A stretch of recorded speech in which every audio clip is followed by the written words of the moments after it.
வணக்கம். இந்நேரத்திற்கான செய்திகளை வழங்குவதற்காக நான் ஜெனிஃபர் ஆனந்தகிருஷ்ணன். இது சூப்பர் 60. இன்றைய நாளில் அறிய வேண்டிய அத்தனை செய்திகளையும் விறுவிறுப்பான தொகுப்பாக இந்த 60 நிமிடங்களில் பார்க்கலாம்.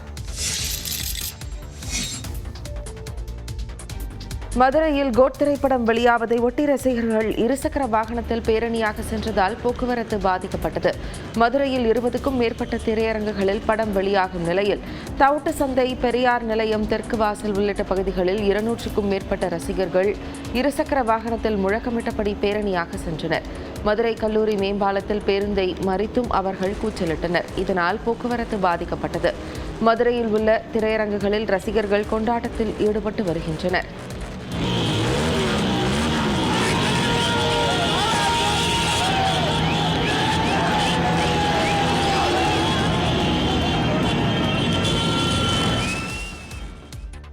கேரளாவின் திருவனந்தபுரத்தில் அதிகாலையிலேயே கோட் திரைப்படத்தை பார்த்த ரசிகர்கள் தெரிவித்த கருத்துக்களை தற்போது பார்க்கலாம்.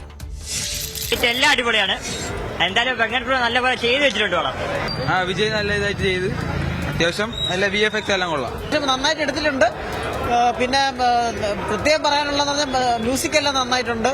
അതുപോലെ തന്നെ കൊറിയോഗ്രാഫീസ്, അതുപോലെ ഡാൻസ് കൊറിയോഗ്രാഫി ആയാലും അതുപോലെ തന്നെ ആർട്ട് ഡയറക്ഷൻ ആയാലും അതെല്ലാം നന്നായിട്ടുണ്ട്. വലിയ എക്സ്പെക്ടേഷൻ വേണ്ട, എന്നാലും നോർമൽ രീതിയിലുള്ള കാര്യങ്ങളെല്ലാം ചെയ്തിട്ടുണ്ട്. അത്യാവശ്യം കൊള്ളാം, പടം കണ്ടുകൊണ്ടിരിക്കുക. ഇങ്ങനെ ഭയങ്കരമായിട്ട് ജഡ്ജ് ചെയ്ത് പറയുന്നതല്ല, മൊത്തത്തിൽ എനിക്കൊരു എന്റർടൈനർ ആയിട്ട് ഫീൽ ചെയ്തു, അത്രേ ഉള്ളൂ. கேமியோஸ் சர்ப்ரைஸா இருக்கு, பட் நல்லா இருந்தது, டீசெண்டா இருந்தது.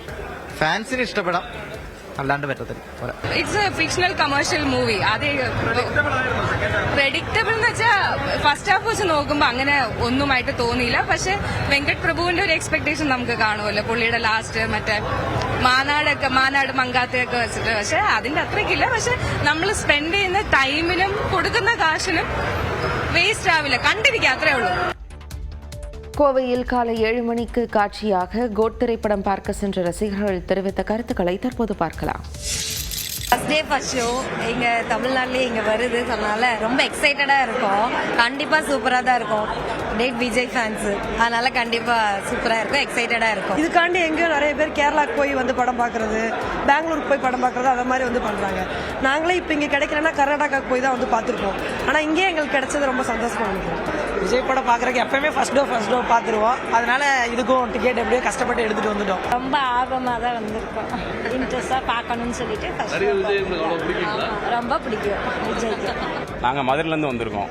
தமிழ்நாட்டில் இது 7 மணி ஷோன்றனால இங்கே பார்க்கணும்னு நாங்கள் அங்கேருந்து வந்திருக்கோம். கிளம்பி ரொம்ப சந்தோஷமா இருக்கு. இது அவரோட எதிர்பார்த்துருக்கோம், தளபதியோட நடிப்புக்காக. ஆஃப்டர் லியோ லைக் கோட் அதை விட 100 டைம்ஸ் இன்னும் எக்ஸ்பெக்டேஷன்ஸோட வந்திருக்கோம். பார்க்கலாம் எப்படி இருக்கு. ரொம்ப எக்ஸ்பெக்டேஷனோட வந்திருக்கோம் ஆஸ் விஜய் ஃபேன்ஸா. ஸோ பார்க்கலாம் படம் எப்படி இருக்குன்னு.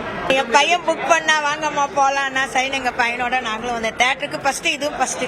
முதல் முறையா தளபதி படம் இவ்வளவு சீக்கிரம் FDFS பார்க்க வந்திருக்கேன். ரொம்ப சந்தோஷமா இருக்கு. இவங்க காலையில 7 மணிக்கே ஓபன் பண்ணது வந்து இன்னும் ரொம்ப சந்தோஷம். ஆபீஸ் போறதுக்கெல்லாம் ரொம்ப வசதியா இருக்கு. நான் ஆக்சுவலா AK ஃபேன் தான். என் நண்பனுக்காக தான் வந்திருக்கேன். அதுவும் இல்லாமல் விஜயோட லாஸ்ட் ஒரு ஃபியூ ஃபிலிம்ஸ்னால ரொம்ப எதிர்பார்ப்போட இருக்கும்.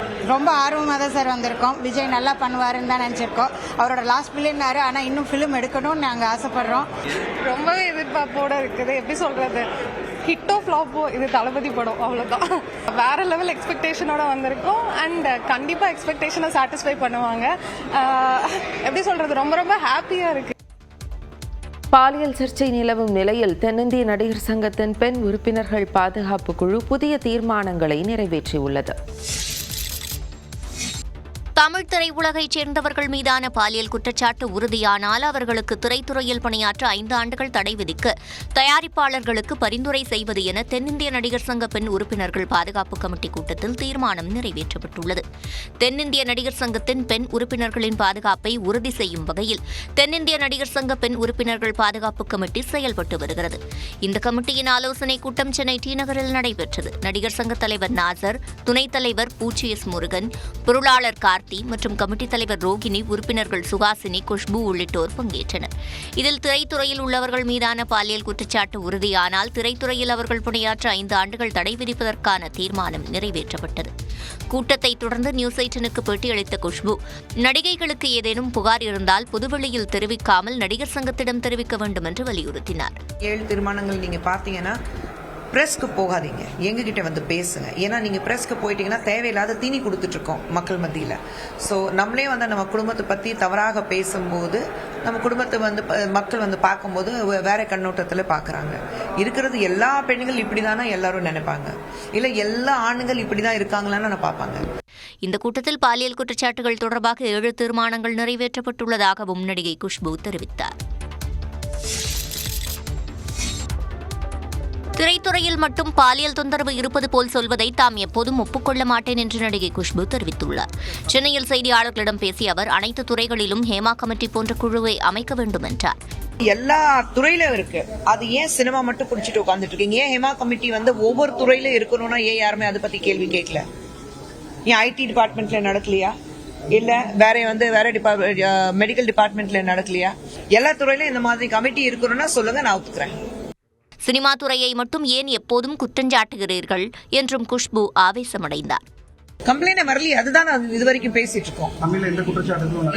யார் நடிகர் சங்கத்துல வந்து கம்ப்ளைண்ட் கொடுத்திருக்காங்கன்னு சொல்லுங்க.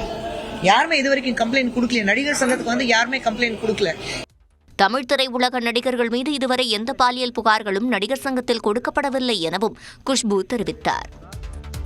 சிகாகோவில் சைக்கிளில் பயணித்த வீடியோவை முதலமைச்சர் மு க ஸ்டாலின் வெளியிட்ட நிலையில் அது தொடர்பாக ராகுல் காந்தியும் மு க ஸ்டாலினும் பரஸ்பரம் நட்பை வெளிப்படுத்திக் கொண்டனர்.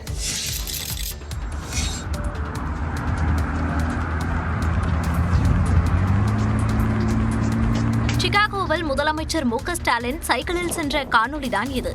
தமிழ்நாட்டிற்கு தொழில் முதலீடுகளை ஈர்க்க அரசுமுறை பயணமாக முதலமைச்சர் மு க ஸ்டாலின் அமெரிக்கா சென்றுள்ளார். சான் பிரான்சிஸ்கோவை தொடர்ந்து சிகாகோ சென்ற அவர் மாலை நேரத்தில் கடற்கரை பகுதியில் மிதிவண்டி ஓட்டினார்.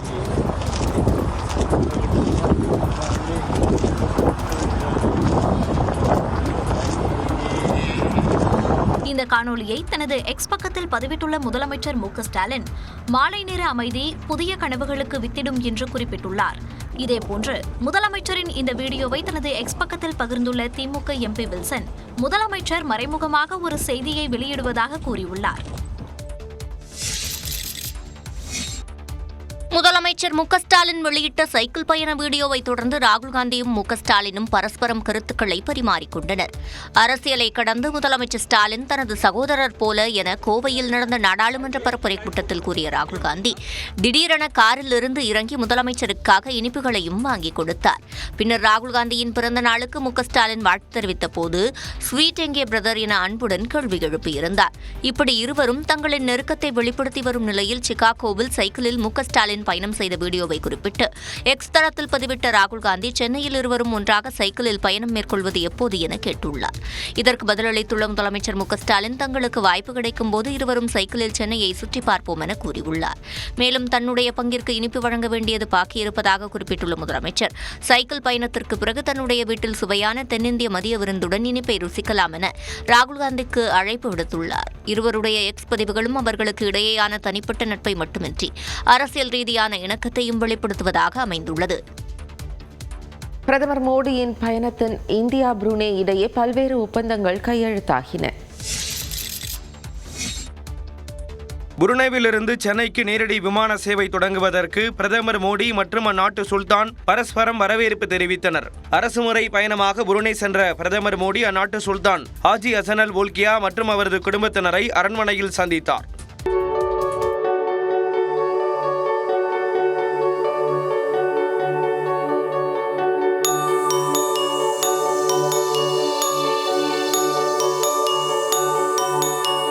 இதனைத் தொடர்ந்து பிரதமர் மோடி மற்றும் புருனே சுல்தான் தலைமையில் இருநாட்டு உயரதிகாரிகளும் ஆலோசனை மேற்கொண்டனர். அப்போது விவசாயம், மருத்துவம், தொழில்நுட்பம், சைபர் பாதுகாப்பு உள்ளிட்ட துறைகளில் இணைந்து பணியாற்றுவது குறித்து புரிந்துணர்வு ஒப்பந்தங்கள் கையெழுத்தாகின. பின்னர் பேசிய பிரதமர் மோடி பாதுகாப்பு, இயற்கை எரிவாயு, விண்வெளி துறைகளிலும் இருநாட்டு உறவை மேம்படுத்துவது குறித்து ஆலோசிக்கப்பட்டதாக தெரிவித்தார். अपने सहयोग को सुदृढ़ करने के लिए हमने सैटेलाइट डेवलपमेंट, रिमोट सेंसिंग और ट्रेनिंग पर सहमति बनाई है.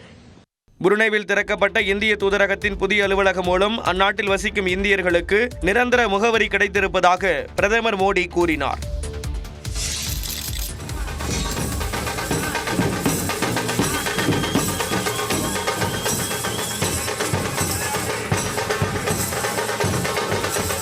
அரசுமுறை பயணமாக சிங்கப்பூர் சென்ற பிரதமர் மோடி அங்கு இந்திய வம்சாவளியினர் மற்றும் இசை கலைஞர்களுடன் இணைந்து மேளம் இசைத்த காட்சி இது. 3 நாள் அரசுமுறை பயணமாக பிரதமர் மோடி செவ்வாய்க்கிழமை புரூனே மற்றும் சிங்கப்பூர் நாடுகளுக்கு சுற்றுப்பயணம் மேற்கொண்டார். புரூனே மன்னருடனான சந்திப்பிற்கு பிறகு புதன்கிழமை விமானம் மூலம் சிங்கப்பூரின் சாங்கி விமான நிலையத்திற்கு பிரதமர் மோடி சென்றடைந்தார். அங்கு இருநாட்டு தூதரக அதிகாரிகள் பிரதமர் மோடியை வரவேற்றனர். பின்னர் பிரதமர் மோடி தங்கும் நட்சத்திர ஹோட்டலின் வெளியே இந்திய வம்சாவளியினர் அவருக்கு உற்சாக வரவேற்பு அளித்தனர்.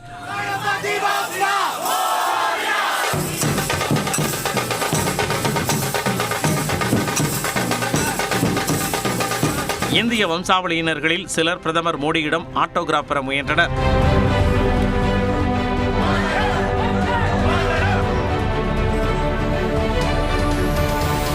சிங்கப்பூரில் தமக்கு அளிக்கப்பட்ட வரவேற்பு மிகுந்த உற்சாகத்தை ஏற்படுத்தியுள்ளதாக பிரதமர் மோடி தனது எக்ஸ் பக்கத்தில் வீடியோ ஒன்றையும் பகிர்ந்துள்ளார். குரூப் 2 தேர்வுக்கான ஹால் டிக்கெட்டை டிஎன்பிஎஸ்சி வெளியிட்டுள்ளது. செப்டம்பர் 14ஆம் தேதி நடைபெறவுள்ள டிஎன்பிஎஸ்சி குரூப் 2 முதல்நிலை தேர்வுக்கான நுழைவுச் சீட்டை தேர்வாணையம் வெளியிட்டுள்ளது. தமிழ்நாடு அரசின் பல்வேறு துறைகளில் குரூப் 2 நிலையில் காலியாக உள்ள 2327 பணியிடங்களுக்கான அறிவிப்பை டிஎன்பிஎஸ்சி வெளியிட்டது.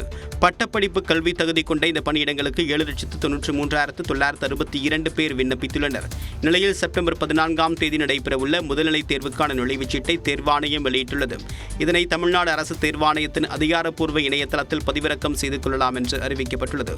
செப்டம்பர் 14ஆம் தேதி காலை 9:30 மணிக்கு தேர்வு தொடங்கக்கூடிய நிலையில் காலை 9 மணிக்குள் தேர்வறைக்குள் இருக்க வேண்டும் என்று டிஎன்பிஎஸ்சி தெரிவித்துள்ளது. மேலும் தேர்வறையில் கடைபிடிக்க வேண்டிய வழிமுறைகளையும் டிஎன்பிஎஸ்சி தன்னுடைய அதிகாரப்பூர்வ இணையதளம் மற்றும் நுழைவுச் சீட்டில் குறிப்பிட்டுள்ளது. விநாயகர் சதுர்த்தி விழாவையொட்டி பள்ளிகளில் உறுதிமொழி எடுக்க தேவையில்லை எனவும் தவறான சுற்றறிக்கை அனுப்பிய அலுவலர்கள் மீது நடவடிக்கை எடுக்கப்படும் எனவும் சுற்றுச்சூழல் துறை விளக்கம் அளித்துள்ளது. விநாயகர் சதுர்த்தி விழாவை விதிகளை பின்பற்றி மகிழ்ச்சியாக கொண்டாடுவது எப்படி என மாணவர்கள் உறுதிமொழி எடுக்க வேண்டுமென பெரம்பலூர் மாவட்ட முதன்மை கல்வி அலுவலர் அனைத்து பள்ளிகளுக்கும் சுற்றறிக்கை அனுப்பினார். இது சர்ச்சையான நிலையில் தமிழ்நாடு சுற்றுச்சூழல் துறை விளக்கம் அளித்துள்ளது. மாசு கட்டுப்பாட்டு வாரியம் வெளியிடப்பட்ட உறுதிமொழிகள் விழா ஏற்பாட்டாளர்கள், சிலை செய்வோர் மற்றும் பொதுமக்களுக்கானது மட்டுமே எனவும் பள்ளிகளில் உறுதிமொழி எடுக்க வேண்டும் என சில மாவட்டங்களில் தவறாக சுற்றறிக்கை அனுப்பப்பட்டதாகவும் குறிப்பிட்டுள்ளது. இது அரசின் ஆணைகளுக்கு முரணானது என்பதால் சில மாவட்டங்களில் வெளியிடப்பட்ட அறிவுறுத்தல்கள் ரத்து செய்யப்படுவதாகவும் தவறான சுற்றறிக்கை அனுப்பிய பள்ளி கல்வித்துறை அலுவலர்கள் மீது துறை ரீதியான நடவடிக்கை எடுக்கப்படும் எனவும் தெரிவித்துள்ளது. விநாயகர் சதுர்த்தியை ஒட்டி சிறப்பு பேருந்துகள், ரயில்கள் அறிவிக்கப்பட்டுள்ளன. முகூர்த்த நாட்கள் விநாயகர் சதுர்த்தி தொடர் விடுமுறை காரணமாக சென்னை மற்றும் முக்கிய நகரங்களில் இருந்து பல ஊர்களுக்கும் வியாழக்கிழமை முதல் சிறப்பு பேருந்துகளை இயக்குவதாக அரசு விரைவு போக்குவரத்து கழகம் அறிவித்துள்ளது.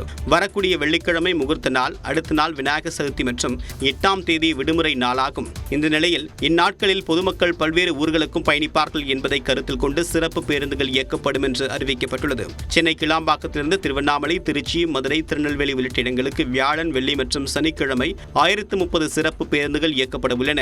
இதேபோல 8ஆம் தேதி கிளாம்பாக்கத்திலிருந்து பல்வேறு ஊர்களுக்கு 725 பேருந்துகளும் இயக்கப்படுகின்றன.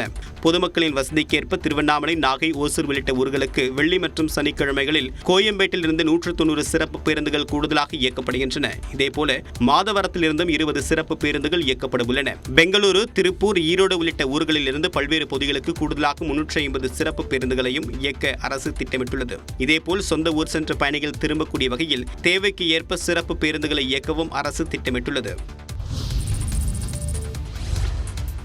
விநாயகர் சதுர்த்தியை ஒட்டி சென்னை சென்ட்ரலிலிருந்து கோவைக்கு நாளை பகல் 3:45 மணிக்கு சிறப்பு ரயில் இயக்கப்பட உள்ளது.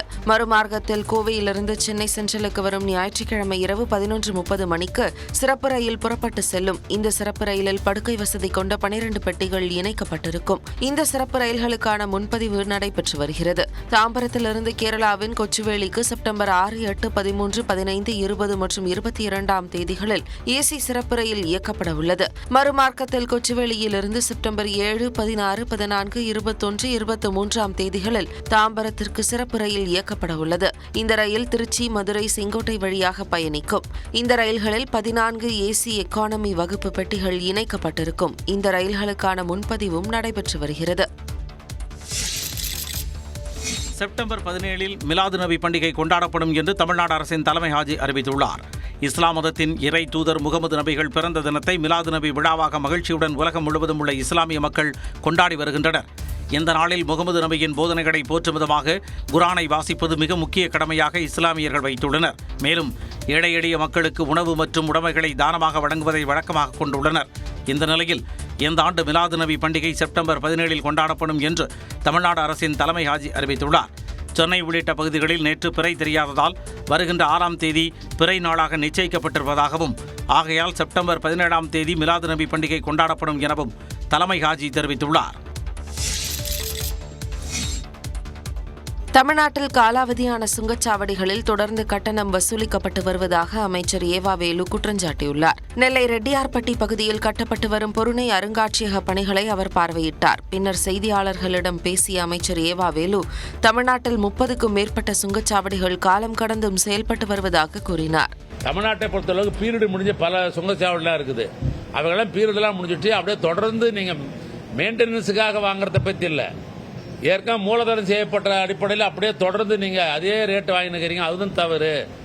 அந்த பீரியடு முடிஞ்சிட்ட பாடு நீங்கள் குறைந்த கட்டணம் மெயின்டெனன்ஸுக்கு எப்படியும் பண்ணணும், அதுக்கு தான் நீங்கள் வாங்கணும்னு அதுவும் தொடர்ந்து கடிதம் எழுதி கொண்டிருக்கிறோம். 30க்கும் மேற்பட்ட சுங்கச்சாவடிகள் அப்படிலாம் இருக்குது.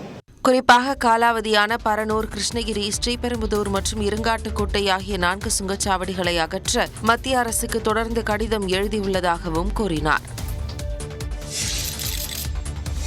விஜய் கட்சியின் மாநாட்டுக்கு அனுமதி தர திமுக அரசு பயப்படுவதாக பாஜக மாநில முன்னாள் தலைவர் தமிழிசை சவுந்தரராஜன் விமர்சித்துள்ளார். தமிழக ஆளுநர் RN ரவியை சந்தித்த பின்னர் செய்தியாளர்களை சந்தித்த அவர் இதனை தெரிவித்தார். மாநாடு நடக்கும் பொழுது ஒரு இடத்தை கொடுக்கறதுல உங்களுக்கு என்ன பிரச்சனைன்னு கேட்கிறேன். கொள்கையெல்லாம் அப்புறம் அவர் சொல்லட்டும், அதுக்கப்புறம் அவர் எப்படி நடத்துறாரு, அதுக்காக உடனே நாங்க அவருக்கு ஆதரவா இருக்கிறேன்னு இல்ல. ஒரு புதிய கட்சி தொடங்கும் பொழுது நீங்க ஒரு கார் ரேஸுக்கு எவ்வளவு தூரமா எவ்வளவு அட்ஜஸ்ட்மெண்ட் பண்ணி எல்லாத்தையும் கொண்டு வந்துட்டீங்க.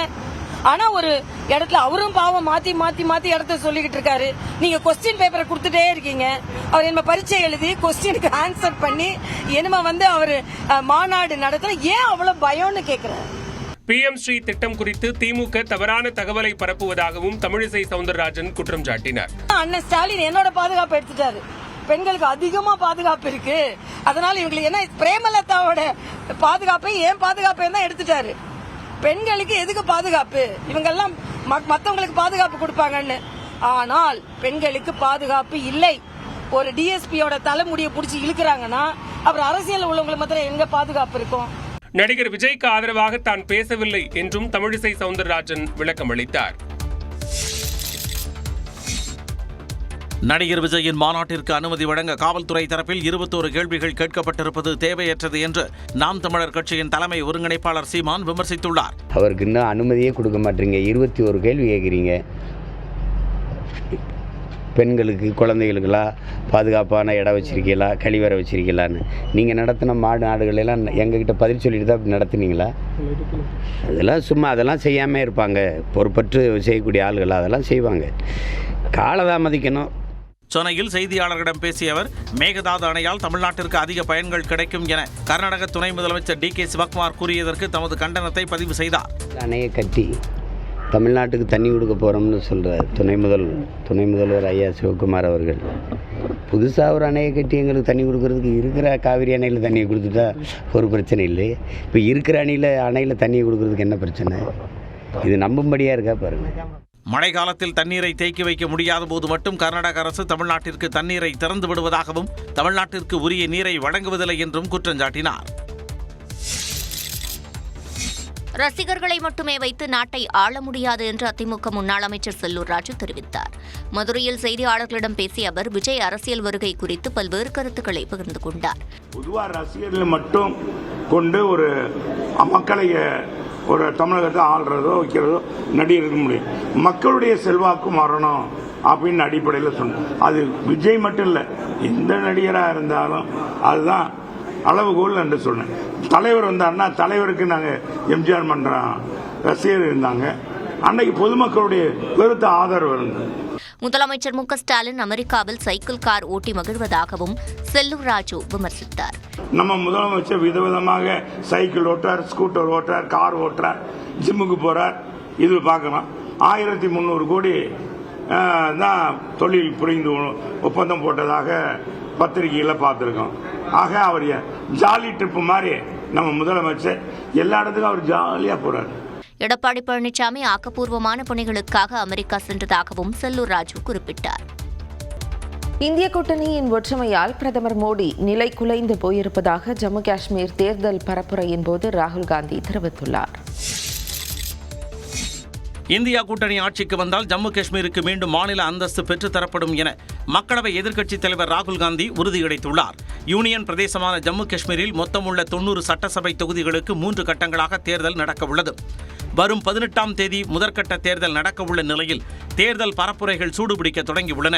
ஜம்மு காஷ்மீருக்கான சிறப்பு அந்தஸ்து ரத்து செய்யப்பட்ட பின் நடக்கும் முதல் சட்டசபை தேர்தலில் பரூக் அப்துல்லாவின் தேசிய மாநாட்டு கட்சியுடன் காங்கிரஸ் கூட்டணி அமைத்துள்ளது. இந்நிலையில் ராகுல் காந்தி தனது தேர்தல் பரப்புரையை தொடங்கியுள்ளார். ராம்பன் பகுதியில் நடந்த கூட்டத்தில் கலந்து கொண்ட அவர் தங்களது கூட்டணிக்கு வாக்கு கேட்டு பரப்புரை மேற்கொண்டார். हमने नेशनल मैनिफेस्टो में कहा और मैं यहां भी कह रहा हूं, जो भी सरकारी वैकेंसीज हैं उनको हम भरेंगे और एज को हम 40 साल तक एक्सटेंड कर देंगे. இந்திய கூட்டணியின் ஒற்றுமையால் பிரதமர் மோடி நிலைகுலைந்து போயிருப்பதாகவும் ராகுல் காந்தி கூறினார்.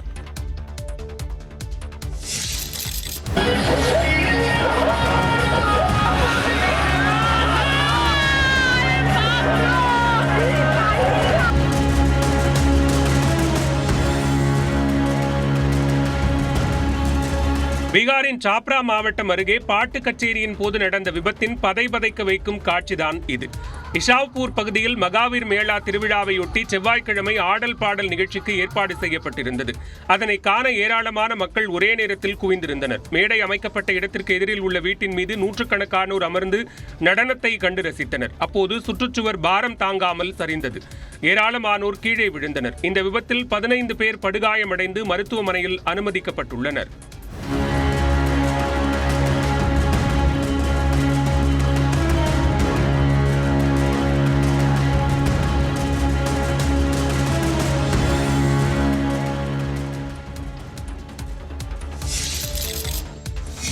மகாராஷ்டிராவில் சத்ரபதி சிவாஜி சிலை உடைந்த சம்பவத்தில் சிலையை வடித்த சிற்பி ஜெய்தீப் ஆப்தேவை காவல்துறையினர் கைது செய்தனர். மகாராஷ்டிரா மாநிலம் ராஜ்கோட் கோட்டையில் பிரதமர் மோடியால் திறக்கப்பட்ட மராட்டிய மன்னர் சத்ரபதி சிவாஜி சிலை கடந்த மாதம் 26ஆம் தேதியன்று உடைந்து விழுந்தது பெரும் அதிர்ச்சியை ஏற்படுத்தியது.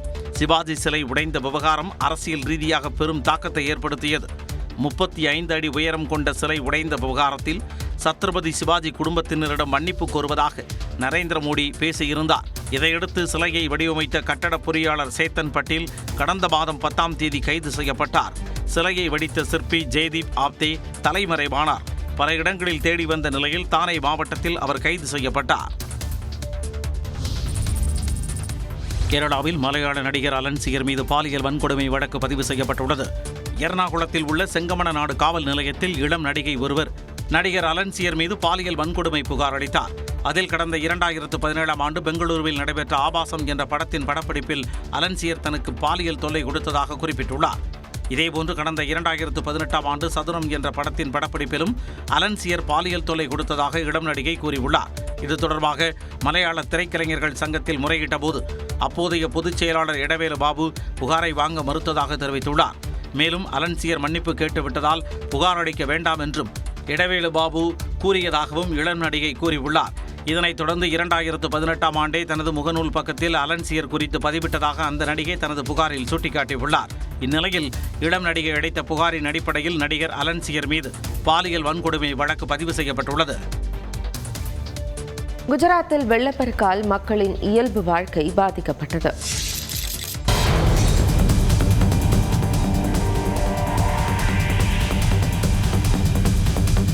குஜராத் மாநிலம் சூரத் மாவட்டத்தை சூழ்ந்துள்ள வெள்ளக்காட்சிதான் இது. குஜராத் மாநிலத்தில் கடந்த சில நாட்களாக கனமழை பெய்து வரும் நிலையில் இதுவரை 30 பேர் உயிரிழந்துள்ளனர். 24,000 பேர் வெள்ளத்தால் பாதிக்கப்பட்டுள்ளனர். வைர தொழிலுக்கு புகழ்பெற்ற சூரத் மாவட்டத்தில் மேங்க்ரோல் குடியிருப்பு பகுதிகளை மழை வெள்ளம் சூழ்ந்தது.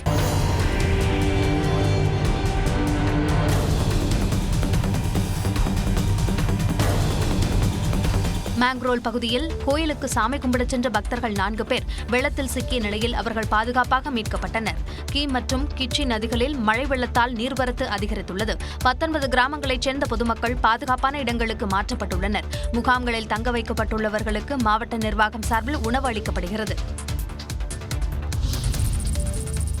தொழிலாளர் வருங்கால வைப்பு நிதி திட்டத்தின் கீழ் ஓய்வூதிய பணத்தை நாட்டில் உள்ள எந்த வங்கியிலும் பெறும் நடைமுறை ஜனவரி மாதம் அமலுக்கு வரவுள்ளது.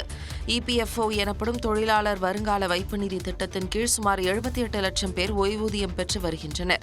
சம்பந்தப்பட்ட தொழிலாளர் வருங்கால வைப்பு நிதி அலுவலகம் 3 அல்லது 4 வங்கிகளுடன் மட்டுமே ஒப்பந்தம் செய்து கொண்டிருக்கும். அந்த வங்கிகள் மூலம் மட்டுமே ஓய்வூதியதாரர்கள் ஓய்வூதிய தொகையை பெற முடியும். சில தொழிலாளர்கள் வேறு ஊருக்கு குடிபெயர்ந்தால் வங்கியையோ வங்கி கிளையையோ மாற்ற வேண்டியிருக்கும். இந்த சிரமத்தை போக்கும் வகையில் ஒருங்கிணைந்த ஓய்வூதிய பட்டுவாடா முறையை மத்திய தொழிலாளர் அமைச்சகம் உருவாக்கியுள்ளது. அதன்படி தொழிலாளர் வைப்பு நிதி அமைப்பு நடத்தும் திட்டத்தின் கீழ் ஓய்வூதியம் பெறும் ஓய்வூதியதாரர்கள் எந்த வங்கியிலிருந்தும் எந்த கிளையிலிருந்தும் ஓய்வூதிய தொகையை பெறலாம்.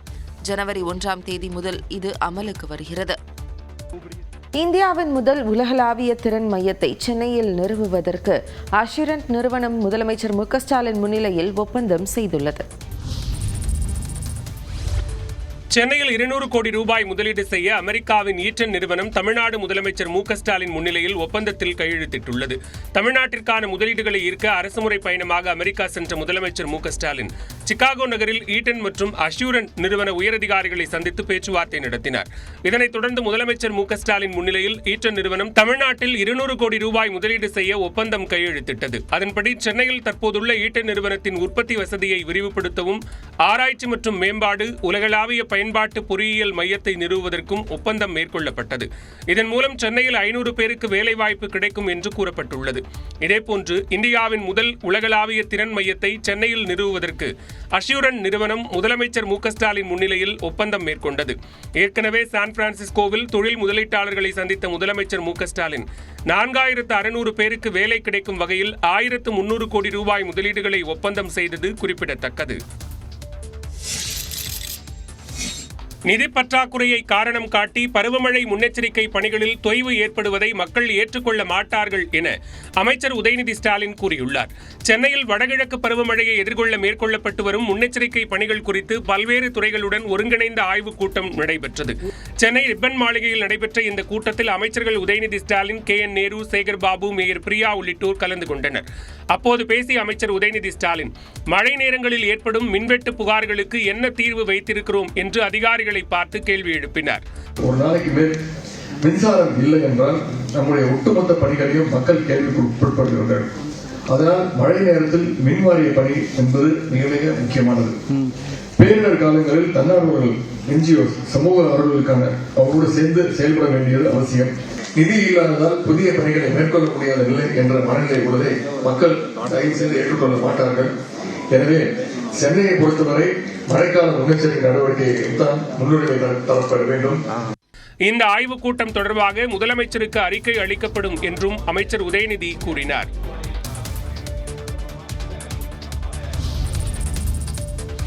நாமக்கல் மாவட்டம் எருமப்பட்டியில் அரசு பள்ளி வளாகத்தில் மனித கழிவை பூசியவர்களை உடனே கைது செய்ய வேண்டும் என்று அதிமுக பொதுச் செயலாளர் எடப்பாடி பழனிசாமி வலியுறுத்தியுள்ளார்.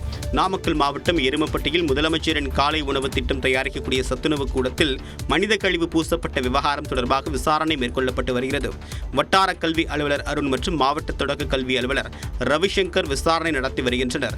ஊராட்சி ஒன்றிய துவக்கப்பள்ளியின் தலைமை ஆசிரியர் தனலட்சுமி, சத்துணவு அமைப்பாளர் மற்றும் ஊழியர்களிடம் விசாரணை மேற்கொள்ளப்பட்டு வருகிறது. இந்நிலையில் எருமப்பட்டியில் உள்ள தொடக்கப்பள்ளி சமையல் அறையில் மனித கழிவு பூசியதாக வரக்கூடிய செய்தி அதிர்ச்சி அளிப்பதாக எதிர்க்கட்சித் தலைவர் எடப்பாடி பழனிசாமி தெரிவித்துள்ளார். இதுகுறித்து தன்னுடைய எக்ஸ் தளத்தில் பதிவேற்றக்கூடியவர், திமுக ஆட்சியில் சட்டத்தின் மீதான பயம் இல்லாததால் தான் இதுபோன்ற இழிச்செயல்களை செய்யக்கூடிய அளவிற்கு சமூக விரோதிகளுக்கு தைரியம் வருவதாக விமர்சித்துள்ளார். வேங்கை வயலில் குடிநீர் தொட்டியில் மனித கழிவு கலந்த போது உரிய நீதியை திமுக அரசு நிலைநாட்டி இருந்தால் இதுபோன்ற சம்பவங்கள் தொடர்ந்திருக்காது என்றும் கூறியுள்ளார். அரசு பள்ளி வளாகத்தில் மனித கழிவு பூசியவர்களை உடனடியாக கைது செய்து அவர்களுக்கு உரிய தண்டனை வழங்க வேண்டும் என்றும் திமுக அரசை வலியுறுத்துவதாக எடப்பாடி பழனிசாமி தெரிவித்துள்ளார். 2047 சிறந்த இந்தியாவை உருவாக்குவதில் பெண்களின் பங்கு முக்கியமானது என்று மத்திய நிதியமைச்சர் நிர்மலா சீதாராமன் தெரிவித்துள்ளார். சென்னையில் இந்திய வர்த்தகம் மற்றும் தொழில் கூட்டமைப்பை சேர்ந்த பெண்கள் அமைப்பு நடத்திய நிகழ்ச்சியில் நிர்மலா சீதாராமன் பங்கேற்று உரையாற்றினார். அப்போது தொழில் தொடங்க நாட்டில் 300க்கும் மேற்பட்ட பயிற்சி மையங்கள் இருப்பதாகவும் அதனை பெண்கள் பயன்படுத்திக் கொள்ள வேண்டும் என்றும் கேட்டுக் கொண்டார். பின்னர் கேள்வி பதில் நிகழ்ச்சியில் கலந்து கொண்டு பல்வேறு கேள்விகளுக்கு பதிலளித்தார் நிதியமைச்சர் நிர்மலா சீதாராமன். மத்திய அமைச்சர் நிர்மலா சீதாராமன் நிறைய பேர் தன்னை தலைக்கணம் பிடித்தவர் என விமர்சிப்பதாக கூறினார். பிறந்த வீடு புகுந்த வீடெல்லாம் விட்டுட்டு எங்கேயோ போய் டெல்லியில் இருக்கும்போது நம்மளால நம்ம தற்காப்புக்கு சிலதெல்லாம் பண்ண வேண்டியிருக்கு. So very different from what I would love to be, but that's it, that's me. மலை பிரதேசங்களுக்கு செல்வது தனக்கு பிடிக்கும் என்றும் நிர்மலா சீதாராமன் தெரிவித்தார். மருத்துவ சிகிச்சைக்காக பிறந்த 7 நாட்களே ஆன குழந்தையை திருச்சியிலிருந்து கோவைக்கு 2.5 மணி நேரத்தில் அவசர ஊர்தியில் ஓட்டுநர் கொண்டு சென்றுள்ளார்.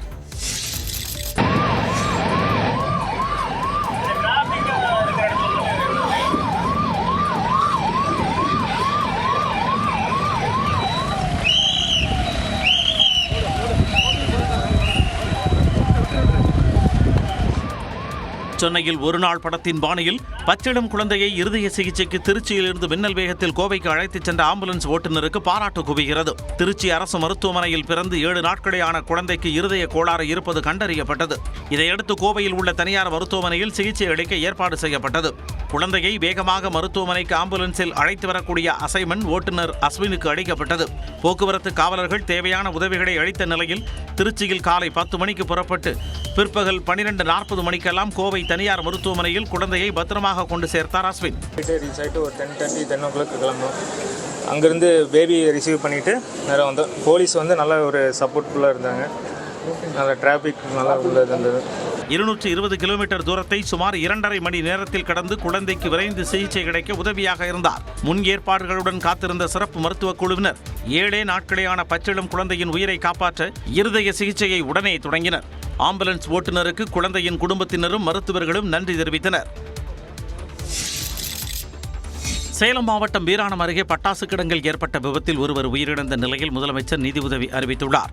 வீராணத்தை அடுத்த பருத்திக்காடு பகுதியில் ஜெயக்குமார் என்பவருக்கு சொந்தமான பட்டாசு கிடங்கு உள்ளது.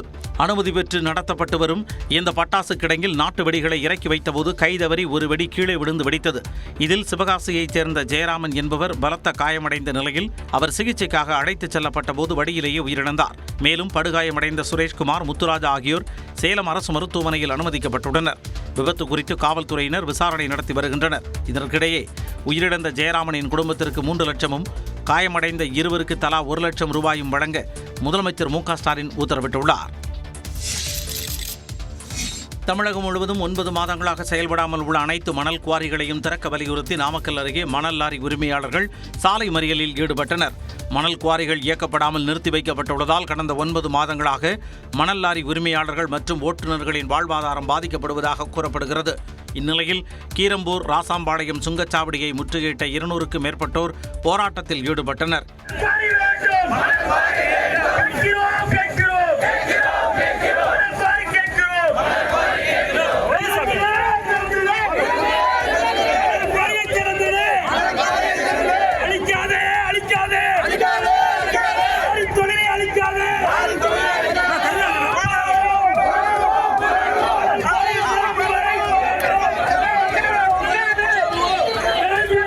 இருபது கிலோமீட்டர் தொலைவில் வசிப்பவர்களின் வாகனங்களுக்கு சுங்க கட்டணம் வசூலிக்க கூடாது என்றும் சுங்க கட்டண உயர்வை திரும்பப் பெற வேண்டும் என்றும் போராட்டத்தில் ஈடுபட்டவர்கள் முழக்கங்கள் எழுப்பினர். திருச்சியில் வங்கி மேலாளர் வீட்டுக்குள் புகுந்த திருடர்கள் இருசக்கர வாகனத்தை திருடிச் சென்றதோடு சாரி பிரதர் என எழுதிவிட்டு சென்ற சம்பவம் நடந்துள்ளது. துறையூர் பெரம்பலூர் புறவழிச்சாலை அருகே உள்ள செல்வம் நகரில் தனியார் வங்கியில் மேலாளராக பணிபுரியும் இளங்கோ கன்னியாகுமரிக்கு சென்றிருந்தார். நேற்று வீடு திரும்பிய அவர் வீட்டின் கிரில் கேட் மற்றும் கதவு உடைக்கப்பட்டிருந்ததைக் கண்டு அதிர்ச்சியடைந்து காவல்துறைக்கு புகார் தெரிவித்தார். வீட்டினுள் பணம், நகைகள் உட்பட விலையுயர்ந்த பொருட்கள் எதுவும் வைக்கப்படாததால் இருசக்கர வாகனத்தை மட்டும் திருடிச் சென்றது தெரிய வந்தது. இதனிடையே அறையின் சுவற்றில் சாரி பிரதர் அண்ட் சிஸ்டர், மன்னித்து விடுங்கள் என பென்சிலை கொண்டு திருடர்கள் எழுதி வைத்துள்ளனர். திருடர்கள் மன்னிப்பு கோரிவிட்டு சென்ற வினோத சம்பவம் அப்பகுதியில் பேசுபொருளாக மாறியுள்ள நிலையில் காவல்துறையினர் விசாரணை மேற்கொண்டுள்ளனர். எல்லை தாண்டி மீன்பிடித்ததாக தமிழ்நாட்டு மீனவர்கள் 4 பேரை இலங்கை கடற்படை கைது செய்தது மீனவர்கள் மத்தியில் பெரும் அதிர்ச்சியை ஏற்படுத்தியுள்ளது. புதுக்கோட்டை மாவட்டம் கோட்டைப்பட்டினம் துறைமுகத்தில் இருந்து 167 விசைப்படகுகளில் 800க்கும் அதிகமான மீனவர்கள் கடலுக்கு மீன்பிடிக்க சென்றனர். நெடுந்தீவு அருகே ரமேஷ் என்பவருக்கு சொந்தமான படகில் தினேஷ், முரடி, செல்வம், விஸ்வநாதன் ஆகியோர் மீன்பிடித்துக் கொண்டிருந்ததாக தெரிகிறது. அப்போது அங்கு வந்த இலங்கை கடற்படையினர் எல்லை தாண்டி மீன்பிடித்ததாக 4 பேரையும் கைது செய்ததுடன் விசைப்படகையும் பறிமுதல் செய்தனர். கைது செய்யப்பட்ட மீனவர்களை காங்கேசன் துறைமுகத்திற்கு அழைத்துச் சென்றனர். தமிழ்நாட்டு மீனவர்களை இலங்கை கடற்படை தொடர்ந்து கைது செய்வது மீனவர்களிடையே அதிர்ச்சியை ஏற்படுத்தியுள்ளது. சிவகங்கை மாவட்டம் கமலை கிராமத்தைச் சேர்ந்த மருத்துவ மாணவர்களுக்கு நியூஸ் 18 தமிழ்நாடு தொலைக்காட்சி செய்தி எதிரொலியாக முன்னாள் தலைமைச் செயலாளர் இறையன்பு குழுவினர் உதவிக்கரம் நீட்டியுள்ளனர். கமலை கிராமத்தைச் சேர்ந்த அரசு பள்ளி மாணவர் நாகராஜுக்கு மாற்றுத்திறனாளிகளுக்கான இடஒதுக்கீட்டில் மதுரை அரசு மருத்துவக் கல்லூரியில் மருத்துவம் படிக்க இடம் கிடைத்துள்ளது. இதேபோன்று அதே பகுதியைச் சேர்ந்த ரவி என்பவர் 7.5% இடஒதுக்கீட்டில் மதுரை அரசு மருத்துவக் கல்லூரியில் சேர்ந்துள்ளார். இந்த மாணவியரின் ஏழ்மை குறித்து நியூஸ் 18 தமிழ்நாடு தொலைக்காட்சி செய்தி வெளியிட்டது. இதன் எதிரொலியாக முன்னாள் தலைமைச் செயலாளர் இறையன்புவின் கல்லூரி நண்பர்கள் குழு மூலம் மாணவர்களுக்கு நிதி உதவி அளிக்கப்பட்டது. எங்களுக்கு ஃபினான்ஷியல் ரொம்ப சிரமமாக இருந்துச்சு. அந்த சிரமத்தையும் இந்த நியூஸ் 18 சேனல் இப்போ டெலிகாஸ்ட் பண்ணி ஒவ்வொருத்தரெல்லாம் நாங்கள் உங்களுக்கு உதவி பண்ணுறோம் அப்படின்னு சொல்லி முன் வந்து எங்களோட படிப்புக்கு காசு தடை இல்லை, நீங்கள் படித்தா மட்டும் போதும், உங்களுக்கு உதவி செய்ய நாங்கள் ரெடி அப்படின்னு சொல்லி எங்களுக்கு இப்போதைக்கு உதவி இல்லம் தேடி வந்து கொண்டு இருக்கிறது. இதுக்கு மிகவும் நன்றி தெரிவித்துக் கொள்கிறேன் நியூஸ் 18 சேனல். மேலும் பள்ளி முன்னாள் தலைமை ஆசிரியர் மற்றும் கிராமத்தைச் சேர்ந்த முக்கிய பிரமுகர்கள் உள்ளிட்ட பலரும் மாணவர்களுக்கு நிதி உதவி அளித்தனர்.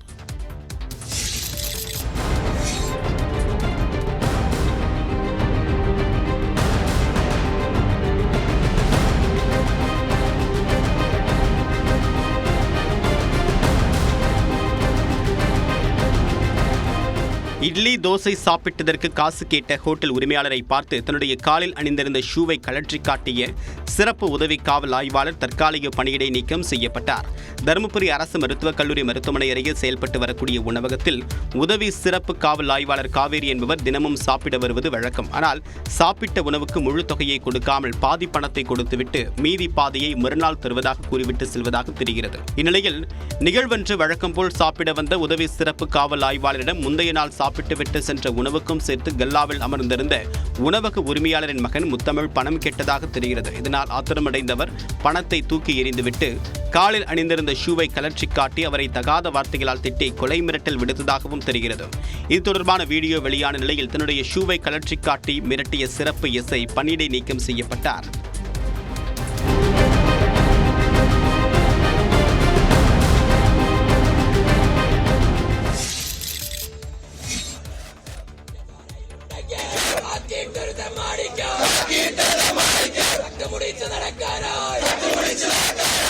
பாலியல் புகாருக்கு உள்ளான மலையாள நடிகரும் மார்க்சிஸ்ட் கம்யூனிஸ்ட் கட்சி எம்எல்ஏவுமான முகேஷ் பதவி விலக வலியுறுத்தி காங்கிரஸ் கட்சியினர் நடத்திய போராட்ட காட்சியே இது.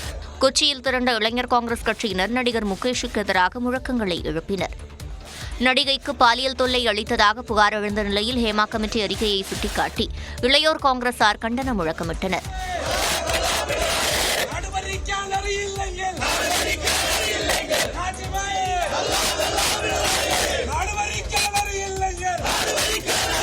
ஒரு கட்டத்தில் போராட்டம் நடத்தியவர்களை காவல்துறையினர் குண்டுகட்டாக இழுத்துச் சென்று அப்புறப்படுத்தினர்.